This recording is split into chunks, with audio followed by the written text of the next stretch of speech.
فوراً سے یاد آ گیا جس رات اسے سبانجی کی طرف سے سلیکشن کی میل آئی تھی، اسی دوپہر اس نے چیریٹی لنچ اٹینڈ کیا تھا جو زارا کی کزن کی کسی اسٹوڈنٹ فیڈریشن کے تعاون سے منعقد کیا گیا تھا۔ اس میں شہر کے کئی بزنس مین اور دیگر بااثر شخصیات نے شرکت کی تھی۔ وہ اور زارا بھی یوں ہی چلی گئی تھی۔ یقیناً اسے عبدالرحمن پاشا نے وہیں دیکھا ہوگا، یہ ممکن تھا۔ تمہیں وہ ڈولی نامی خواجہ سرا تو یاد ہوگا، اسے عبدالرحمن نے ہی تمہارے طاقو پہ لگایا تھا۔ ڈولی اس کے آبائی گھر کا پرانا ملازم ہے، برسوں سے ہمارے ساتھ ہے، اور وہ صرف تمہاری مدد کے لیے تمہارے پیچھے آتا تھا۔ جہاں تک تعلق ہے اس میجر کا جس کو تم نے اس کی ماں اور بہن کے سامنے بے عزت کیا تھا، اس کی مدد بھی عبدالرحمن نے تمہاری ویڈیو ہٹوانے کے لیے ہی کی تھی۔ یہ الگ بات ہے کہ اس وقت عبدالرحمن اس بات سے لا علم تھا کہ وہ میجر کرنل گیلانی کا بیٹا ہے۔ کرنل گیلانی جانتی ہو کون ہے؟ اس نے زیر سے نفی میں سر ہلایا۔ کرنل گیلانی وہ تھے جس کو تمہارے پھوپھا نے ملک چھوڑتے ہوئے اپنے کیس میں پھنسا دیا تھا۔ بے گناہ ہوتے ہوئے بھی کرنل گیلانی نے کئی سال سزا کاٹی اور گو کہ وہ بعد میں رہا ہو گئے تھے۔ انہوں نے قید کی صحبتوں میں لگنے والی بیماریوں کے ہاتھوں زندگی ہار دی۔ اس میجر کی شادی ہونے والی ہے۔ اس نے تمہیں صرف اپنے کسی ذاتی منصوبے کے لیے پھنسانا چاہا تھا، مگر تم بے فکر رہو، وہ اب تمہیں تنگ نہیں کرے گا۔ تو یہ تھا سارا کھیل، ایک بااثر شخص کے اپنی محبت کو پا لینے کے لیے استعمال کردہ کچھ مہروں کی کہانی۔ ساری گتھیاں سلجھ گئی تھیں۔ اب آپ مجھ سے کیا چاہتی ہیں؟ وہ ذرا سرد لہجے میں بولی۔ تم یہ گھر دیکھ رہی ہو، بیوق ادا میں اس وقت بجلی کا کوئی پل مرمت کے باعث کام نہیں کر رہا، سو اس علاقے میں بجلی بند ہے، ورنہ جس گھر میں تم بیٹھی ہو وہ بیوق ادا کا سب سے خوبصورت، سب سے عالی شان محل ہے۔ یہ دولت، یہ شان و شوکت، یہ طاقت، یہ سب کچھ، اور ایک ایسا شخص جو تم سے واقعتاً محبت کرتا ہے، یہ سب تمہارا ہو سکتا ہے اگر تم اسے قبول کر لو، اگر تم عبدالرحمن سے شادی کر لو۔ میں نے یہی کہنے کے لیے تمہیں ادھر بلایا ہے۔ حیا نے ایک گہری سانس اندر کھینچی۔ آپ کو پتہ ہے جب کوئی شخص کسی عورت کو اذیت دیتا ہے اور اس کی بے عزتی کا باعث بنتا ہے تو کیا ہوتا ہے؟ وہ عورت اس کی عزت کرنا چھوڑ دیتی ہے۔ میں نے بھی عبدالرحمن پاشا کی عزت کرنا چھوڑ دی ہے۔ میں شادی شدہ ہوں، اس لیے میرا جواب صاف انکار ہے۔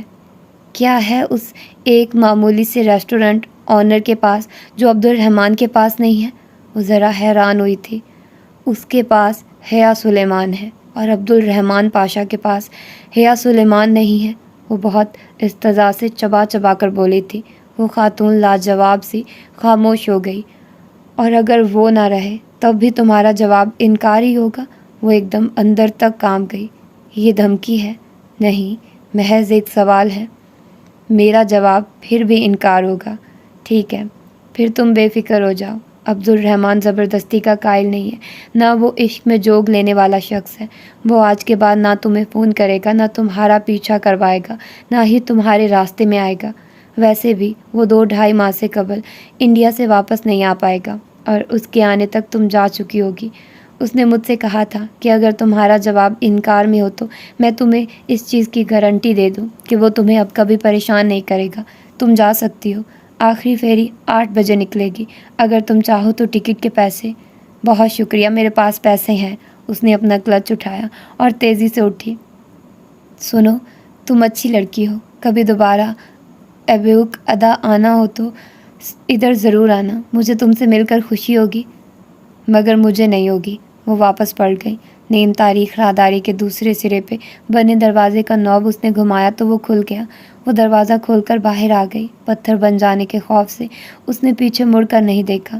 باہر شام کی نیلگوں روشنی ڈوب رہی تھی، ہر سو اندھیرا چھانے لگا تھا۔ وہ دروازہ بند کر کے آگے روش پہ آئی۔ اسی پل باہر سے کسی نے سفید گیٹ کھولا۔ نیم اندھیرے میں بھی اسے وہ دونوں صاف نظر آ رہی تھی۔ وہ ترک میں باتیں کرتی، ہاتھ میں ہاتھ ڈالے چلی آ رہی تھی۔ وہی گہرے جامنی فراق والی بچی اور بھورے اسکارف والی بڑی لڑکی جس کے بازو میں جنگلی پھولوں سے بھری ٹوکری تھی، وہ مگن سی بچی کا ہاتھ تھامے چلی آ رہی تھی۔ اسے سامنے سے آتا دیکھ کر ٹھٹک کر رکی۔ حیا تیز قدموں سے آگے بڑھ گئی۔ بھورے اسکارف والی لڑکی رک کر گردن موڑے اسے جاتے دیکھے گئی۔ بچی نے اسے جھنجھوڑا تو وہ چونکی، پھر سر جھٹک کر اندر کی طرف جاتے آب نوسی دروازے کی جانب بڑھ گئی۔ حیا تیز تیز قدم اٹھاتے ہوئے سڑک کے کنارے چل رہی تھی۔ سمندر کی طرف سے آتی ہوا مزید سرد ہو چلی تھی۔ نیلگو سیاہ پڑتی شام دم توڑ رہی تھی۔ جب تک وہ واپس بندرگاہ پر پہنچی، شام اندھیرے میں بدل چکی تھی۔ تاریک رات، ویران سمندر، پراسرار جزیرہ، اس کا دل چاہ رہا تھا کہ کوئی محفوظ جگہ ملے تو وہ پھوٹ پھوٹ کر رو دے۔ ابھی تو وہ رونے کی ہمت بھی نہیں کر پا رہی تھی۔ رات کی فیری کتنے بجے آئے گی؟ اس نے ٹکٹ کی کھڑکی سے جھانکتے آفیسر سے پوچھا۔ اس کا موبائل جہان ساتھ لایا تھا، مگر وہ واپس نہیں لے سکی تھی، اور جہان اور ڈی جے کے موبائل نمبرز اسے زبانی یاد نہیں تھے، ورنہ کہیں سے کال کر لیتی۔ وہ چلے گئے ہوں گے اور پریشان ہوں گے، وہ اندازہ کر سکتی تھی۔ 8 بجے۔ ٹکٹ چیکر نے جواب دیتے ہوئے بغور اسے دیکھا، پھر ساتھ رکھا کاغذ اٹھا کر دیکھا۔ آر یو حیا سلیمان؟ پاکستان ٹورسٹ، اس نے کہنے کے ساتھ وہ پرنٹ آؤٹ اس کے سامنے کیا، جس میں اس کی اور ڈی جے کی آج دوپہر کی کھینچی تصویر پرنٹ کی گئی۔ یس آئی ایم۔ میری فیری نکل گئی تھی، کیا میرے فرینڈز ادھر ہی ہیں؟ فرتے جذبات سے اس کی آنکھیں ڈبڈبا گئی تھی۔ اس نے سوچ بھی کیسے لیا کہ وہ اسے چھوڑ کر چلے گئے ہوں گے۔ Police station, come to police station. اور جب وہ پولیس آفیسرز کے ہمراہ پولیس اسٹیشن پہنچی تو اندرونی کمرے میں اسے وہ دونوں نظر آ گئے۔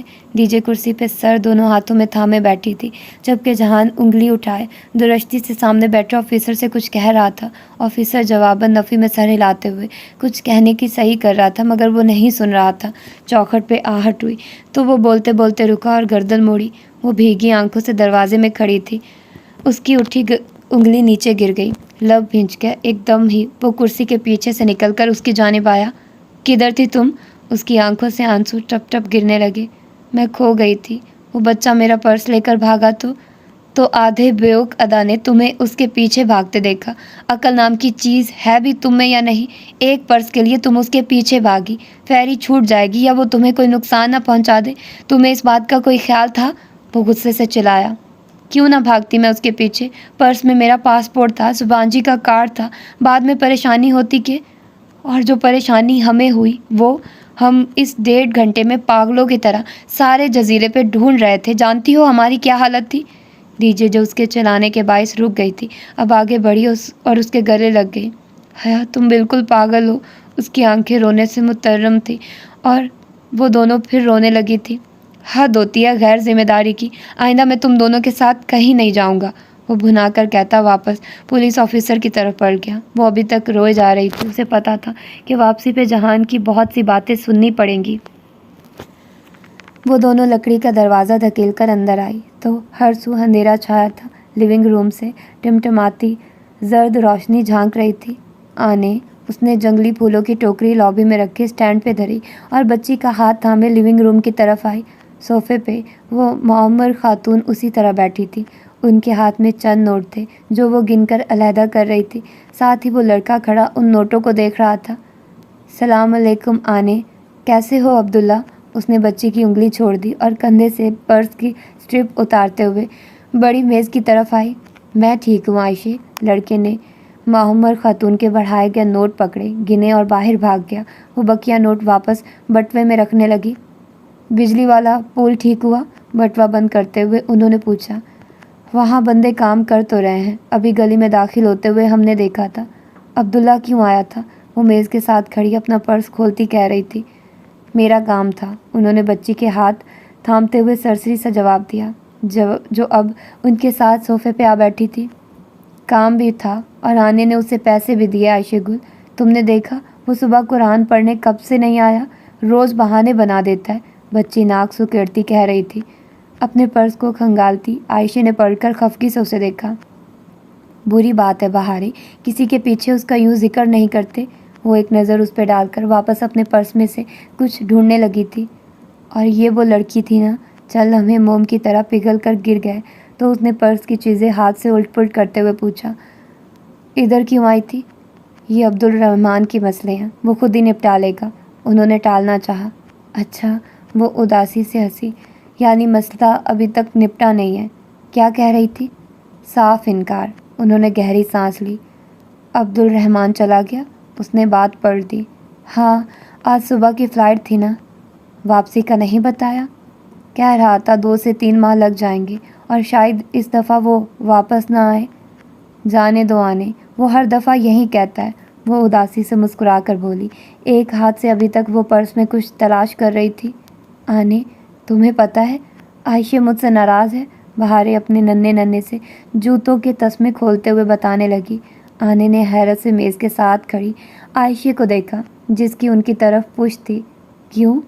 کیونکہ 7 دن کی تربیت کے بعد آپ کی چہیتی پہ یہ اثر ہوا کہ آج یہ بازار میں عین سڑک کے بس میں کھڑی اپنا پونچو کہیں گرا کر سیاحوں کے کیمروں میں تصویریں بنوا رہی تھی۔ ارے تم اسے سمجھا دو نا، ناراض نہ ہو۔ کس کو سمجھاؤں؟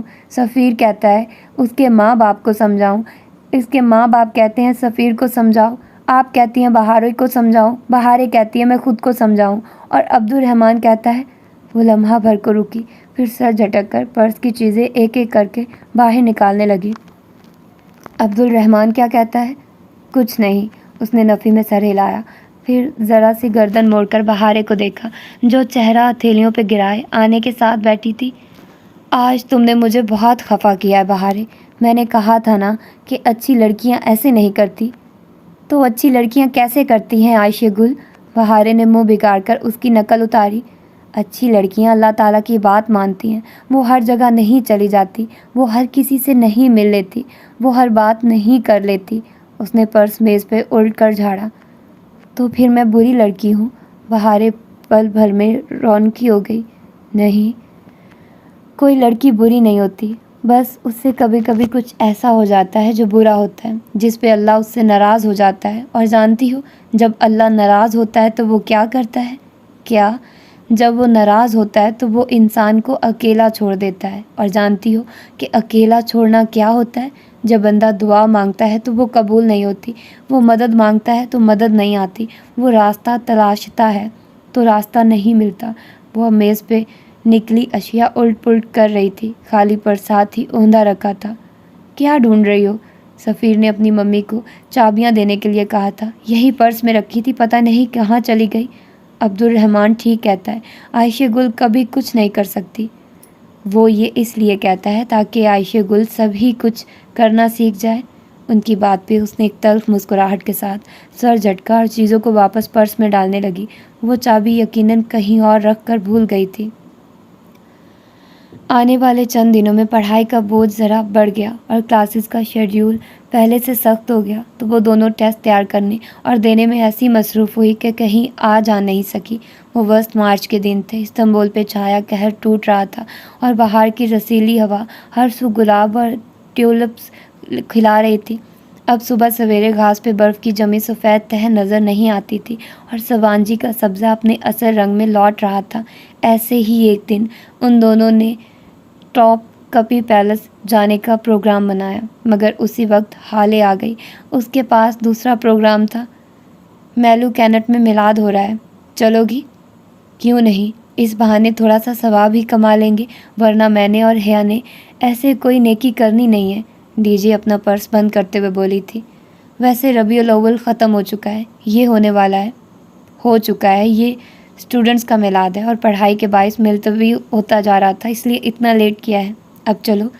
میلاد میں درس دینے والی لڑکی اونچی چوکی پہ بیٹھی تھی، سامنے رکھی چھوٹی میز پہ کھلی کتاب سے پڑھ کر ترک میں درس دے رہی تھی۔ ساتھ ہی وہ ایک شرمندہ نگاہ سامنے دیگر لڑکیوں کے ساتھ بیٹھی حیا اور خدیجہ پہ بھی ڈال لیتی، جو سروں پہ دوپٹے لیتے ہوئے بھی توجہ سے درس سن رہی تھی۔ مدرس لڑکی سخت شرمندہ تھی، حاضرین کی انگریزی اچھی نہیں تھی، اس لیے اس کی مجبوری تھی کہ اسے ترک میں درس دینا پڑ رہا تھا، اور اسے یقین تھا کہ بظاہر بہت توجہ اور غور سے سنتی پاکستانی ایکسچینج اسٹوڈنٹس کو سمجھ کچھ نہیں آ رہا۔ درس ختم ہوا تو وہ لڑکی ان کی طرف آئی اور بہت معذرت خواہ انداز میں ان کو دیکھا۔ آپ کی سمجھ میں تو کچھ نہیں آیا ہوگا۔ لے، سمجھ کیوں نہیں آیا؟ ڈی جے نے ناک سے مکھی اڑائی۔ پہلے آپ نے حجرہ اسود کو